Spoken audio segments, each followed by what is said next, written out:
अस्सलामुअलैकुम रहमतुल्लाह। इनको देखें और सुने। एक बाजार में सिर्फ 500 रुपए में गुलाम बिक रहा था। इतने में एक अमीर आदमी का वहां से गुजरना हुआ।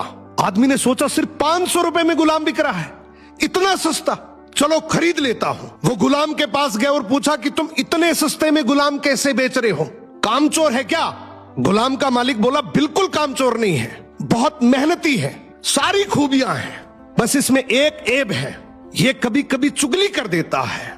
आदमी ने मन ही मन सोचा कि घर में मैं और मेरी बीवी तो है, अगर ये चुगली करेगा भी तो किससे करेगा, खरीद लेता हूं। खरीद कर गुलाम को घर ले आया। कुछ दिनों तक तो गुलाम ने बहुत अच्छे से काम किया, लेकिन फिर एक दिन उसे चुगली का कीड़ा काटा। वो सबसे पहले उस आदमी की बीवी के पास गया और बोला, मेम साहब आपको पता है साहब का बाहर किसी औरत के साथ चक्कर चल रहा है। ये सुनते ही औरत सकते में आ गई और जोर जोर से रोने लगी।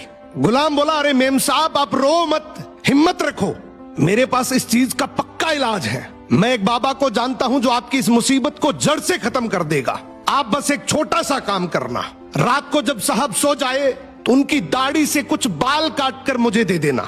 औरत तैयार हो गई। फिर वो गुलाम वहां से उठा और आदमी के पास गया। उसने बोला, साहब क्या आप जानते हैं मेम साहब का बाहर किसी आदमी के साथ चक्कर चल रहा है। ये सुनते ही आदमी आग बबूला हो गया। गुस्से में आकर उसका गिरेबान पकड़ लिया और बोला, तू मेरी बीवी पर इल्जाम लगा रहा है। गुलाम बोला, आपको मेरी बात पर यकीन ना हो तो रात को आप सिर्फ सोने का नाटक करना, आज रात वो आपको मारने वाली है।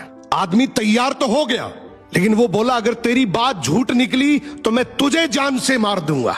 रात हुई, आदमी ने सोने का नाटक किया। उधर उसकी बीवी जैसा गुलाम ने कहा वैसा करने लगी। रात के 3 बजे हाथ में कैंची लेकर जैसे ही उस आदमी के पास पहुंची, आदमी तुरंत जाग गया।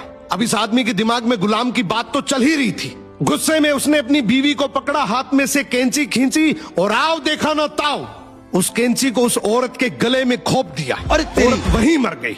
जब औरत के परिवार वालों को ये बात पता चली तो उन्होंने इस आदमी को मार दिया। और जब आदमी के परिवार वालों को ये बात पता चली तो दोनों परिवार आपस में ऐसे भिड़े कि दोनों परिवार पूरी तरीके से खत्म हो गए। इसलिए कहते हैं शरीर में घुले जाने वाले जहर का तो फिर भी इलाज है, लेकिन कान में घुलने वाले जहर का इस दुनिया में कोई इलाज नहीं है। ये एक ऐसा जहर है जो नस्लें बर्बाद कर देता है। सो सुनी सुनाई बातों पर बिना जाने कभी भरोसा मत करो।